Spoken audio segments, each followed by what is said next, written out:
Holy banana splits! Holy Marconi! Holy ego! Holy mackerel! Holy smoke! Holy breaking and entering. Hey Internet, I'm Jay.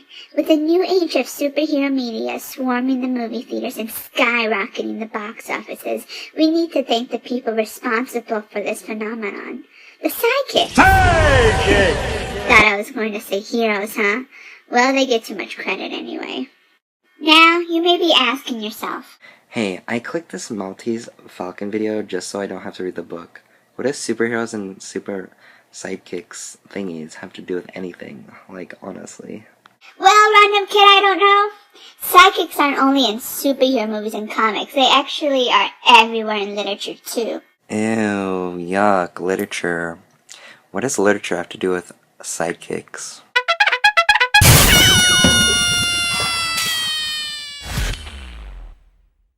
Not cool. Sidekicks have everything to do with literature, silly, especially literature in the crime genre. Wait, what? I don't really get this. And not waiting for his cue, my own designated psychic for today, Billy.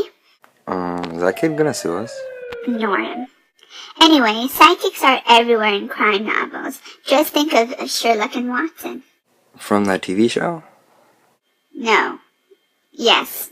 But they started in the books, you know. Many sidekicks were needed in crime novels to pair with the detective heroes, much like how Watson was with Sherlock. You're saying like Batman and Robin, right? Exactly, Billy. But wait, what does this have to do with that Maltese thing? Whatever it is. The, name of the book and the title. It's the Maltese Falcon, and I'm getting to that. What I'm trying to tell you and everyone out on the internet is that the Maltese Falcon has a sidekick role with the character Effie Perine, the secretary to the main character detective Sam Spade. Should I or anybody else, like, really care about this? Male and female hero-psychic dynamics are hardly ever talked about in mainstream media. I mean, Batman and Robin, both dudes. Sherlock and Watson, two dudes as well. Isn't it more interesting to look at a relationship of a hero-psychic duo of opposite genders? Also, since Effie is never talked about as a psychic, it raises the question if she really is one or not, and if she can qualify under our modern-day strict rules of psychics. I guess, but isn't that, like, a little sexist? Like, to have a girl as a sidekick, I mean. In today's standards, maybe, but the role Effie plays as a psychic, secretary, and office wife is more revolutionary than sexist in this time period of the novel. The novel, by the way, being in the 1920s.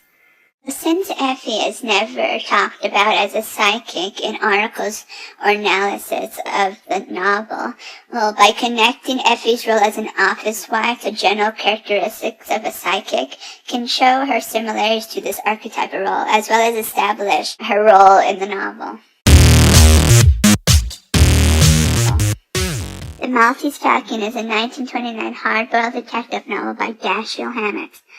The novel follows private detective Sam Spade, who is a tough, unemotional womanizer who follows his own muse of justice.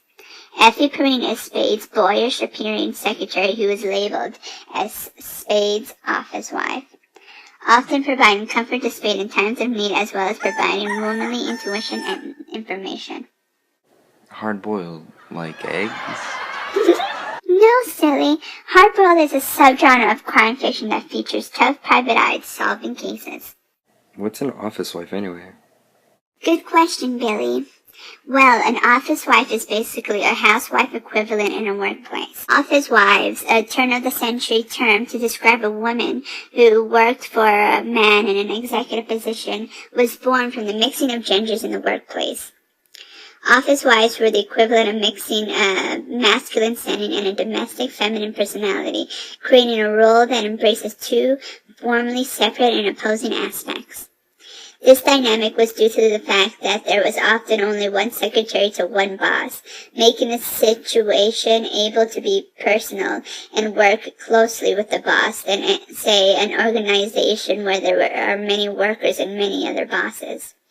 Oh, okay, so did they like bang a lot? Wow, chicka wow wow, chicka wow wow. it depends. In reality, during the 1920s, a woman serving a man in the workplace largely involved sexually or emotionally exploited roles of women. However, the detective novels during the same period broke away from the sexualized impression of secretaries and developed a more domesticated office wife role that rarely involved sexualizing the role. Specifically, the very masculine genre that is hard-boiled detective fiction hardly had any female characters in the novel. When female characters soon began popping up in the hard-boiled novels, they usually appeared in the sexualized female fatale characters. Though this sexualized image soon evolved to form a desexualized counterpart to the female fatale characters. This desexualized female character was often in the role of the secretary and office wife to the detective. I'm assuming this tangent is related to the novel in some way. Well, yeah, because Effie's role is similar to the desexualized secretary / office wife role that I described. Her interactions with Spade are drastically different than any of the other women of the novel. Spade and Effie's relationship is similar to that of the husband and wife dynamic, comforting, domestic, and warm, while Spade's interactions with the other women are more colder and unloving in comparison. Effie went around behind Spade, put his hand down, and stroked his temple with her slender fingers. He leaned back until the back of his head rested against her breast. He said, "You're an angel." Their relationship is also very casual for the work setting, this casual air emphasizing the domestic relationship. And let me guess, she's not sexy either, like what you said earlier. Ding ding, give the boy a Cubie doll. Effie is consistently described as boyish throughout the novel, and her body is never described other than her face, which, by the way, is often sunburned. While the other women of the novel, as well as the female fatales of the novel, was constantly described as sexy, with a womanly figure and large breasts. Okay, so Effie is an office wife role. So what? You said that people talked about that before. And how is she a sidekick? Well, I'm getting there. Effie's never talked about as it being a sidekick to Spade in any other articles, but by examining Effie's role as an office wife, if we can see similarities to the sidekick role. Sidekick! Sidekick is an archetype of characters from a wide range of comics, film, TV, and literature. This archetype role has branched out and has developed over the years to create many different sidekicks over many different mediums. The definition of the term sidekick first was a gambling term in the 1600s that meant an ace in the hole, or a power card that was held until the right moment. The term sidekick has evolved to represent the faithful, loyal supporter of the protagonist and/or antagonist that we know and love today.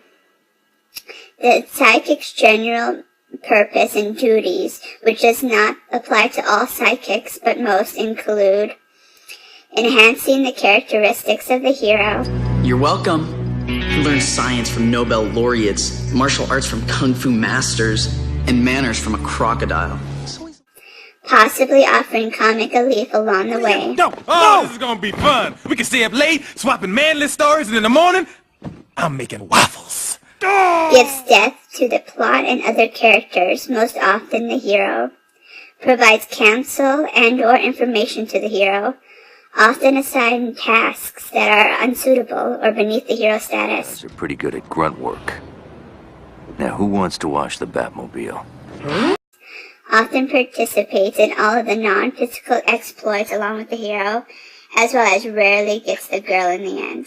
In these qualities I mentioned, I refer to the hero as the other part of the sidekick duo, the Batman to the Robin in a sense, which doesn't necessarily mean the protagonist of the story, since sidekicks have evolved to be supportive of antagonists as well. Sure we do. We're the evil sidekick. We're all about the interrupting. Isn't that right, Dr. D?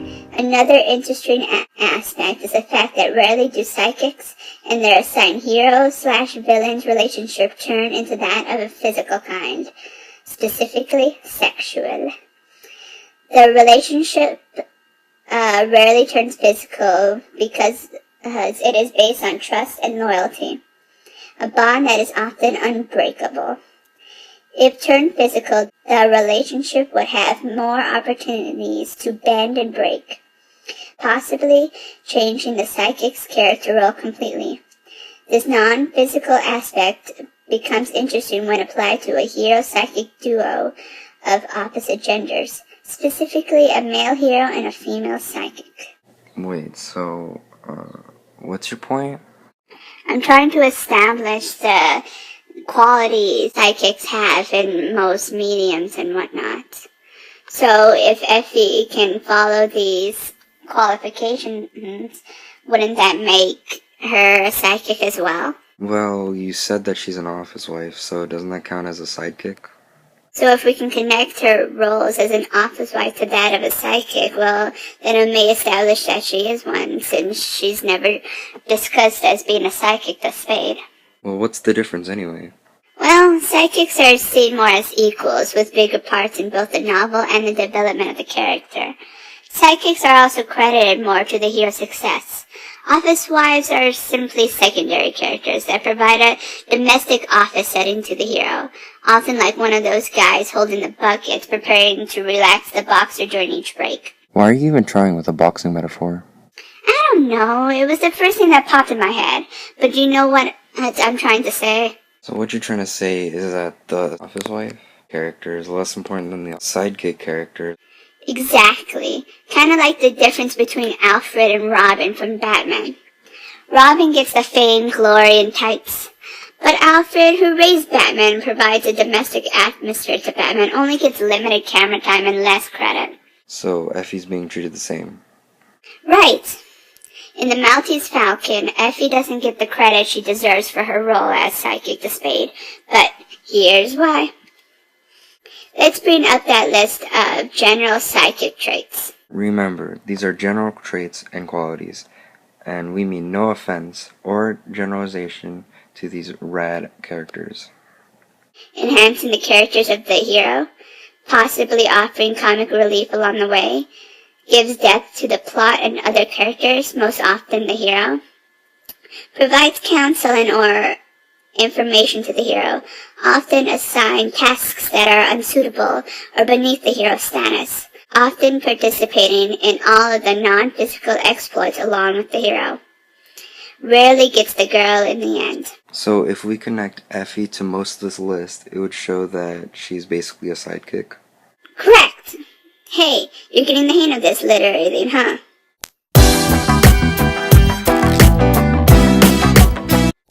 Through Effie's role as an office wife, she reveals a softer side to Spade other than his usual tough appearance. Spade, in the heat of the moment, grabbed Effie and yelled at her in frustration before walking out. He then came back and stated, quote, "You ought to know better than to pay any attention to me when I talk like that." Effie then replies with, "If you think I pay any attention to you, you're crazy." End quote. This is just an example of one of the many times in which interactions with Effie make Spade seem more open, more emotional, and even more likable compared to the times in which Spade is shut off from others. This, in contrast, illustrates how Effie enhances Spade's character to show a softer side to the reader.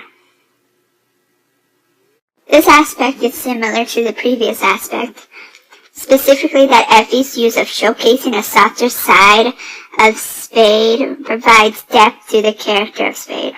The softer side provides a more rounder image of Spade that contrasts sharply with his usual tough exterior, making Spade's character appear with a tough exterior and a soft nougat center. But there's one moment when Effie does provide Spade with information that Spade wouldn't have gotten otherwise. Quote, "She smiled a bit wearily. 'Oh, am I? Suppose I told you that your Iva hasn't been home many minutes when I arrived to break the news at 3 o'clock this morning. She kept me waiting at the door while she undressed or finished undressing. I saw her clothes where she had dumped them on a chair. Her hat and coat were underneath. Her singlet on top was still warm. She said she had been asleep, but she hadn't. She had wrinkled up the bed, but the wrinkles weren't mashed down. End quote. This important clue that Effie gives, noting of Eva, another female character from the novel, is helpful for Spade to suspect Eva. This emphasizes that Effie can and has provided the hero in this sense, Spade, with not only counseling in the form of comfort, but also by providing information to the hero, another trait of psychics.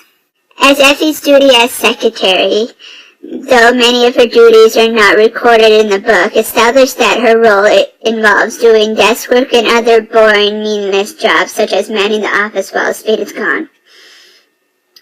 One of the biggest examples of Effie doing the unsuitable work that Spade cannot seem to do is making needed phone calls.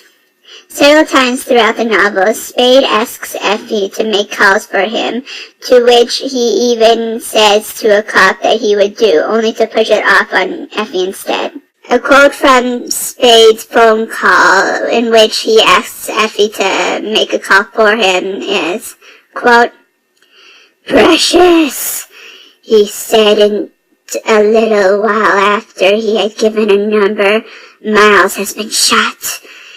Yes, he's dead. Now don't get excited.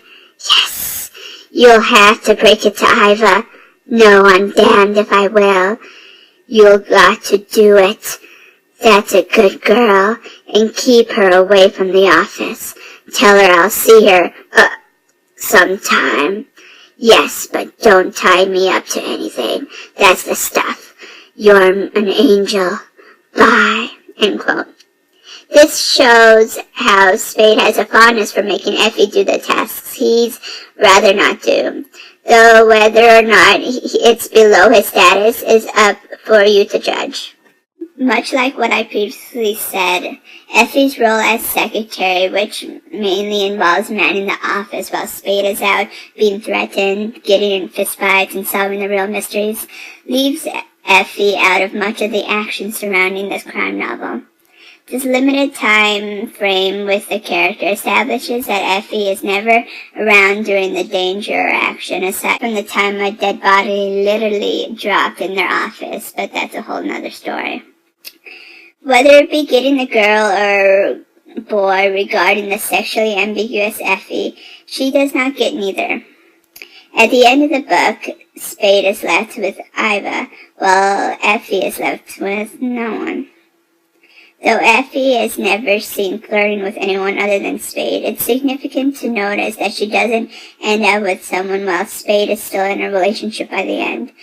This is similar to how Batman is constantly in a relationship with many different women, whether it be villains or civilians, etc., while Robin never gets the girl until he breaks away from Batman. Whoa. You didn't talk about comic relief. Well, it was because there was nothing to say, really. Effie didn't show any comic relief that's worth talking about, if any at all. Though it was probably because of the seriousness of the genre as a whole. Wait, since Effie matched 6 out of 7 qualities for being a sidekick, wouldn't she be a sidekick then? Well, it can establish that Effie is a psychic in the Maltese Falcon, since she follows many of these generalized psychic qualities. Whether or not this was the author Hammett's true purpose is still a mystery. Why? Did he die or something? Yeah, he did, but it's a mystery mainly because I don't know. You don't know. Anyway, what was the purpose of this? The role of Effie from the Maltese Falcon has been argued throughout many articles and discussions, her role often being credited as a form of office wife to Spade, some even suggesting that she is a female detective role herself. However, no other article has examined her status as a sidekick, a role that is highly credited and respected for the impact of the hero of the story. She follows along with many of our modern generalized guidelines for being a psychic. providing a dynamic similar to the famous Dr. Watson. This video was simply just to view my theory of Effie's character and see if it held up. Wait, what? It was just a theory. Yeah, a literary theory, and... Wait, I still don't know anything about this book.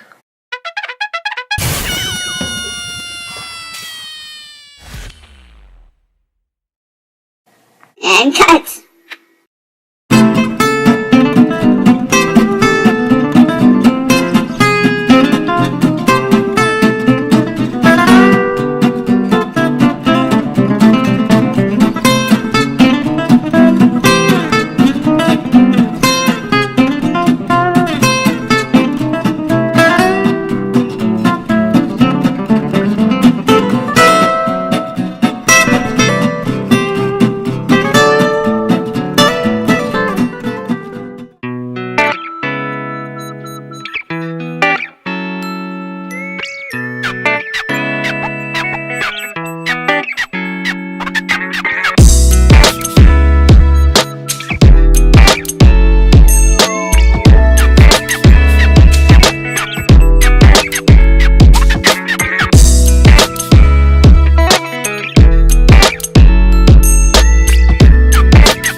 Without hero support, well, there wouldn't be any heroes. All right, there probably would be heroes, but they would be very lonely.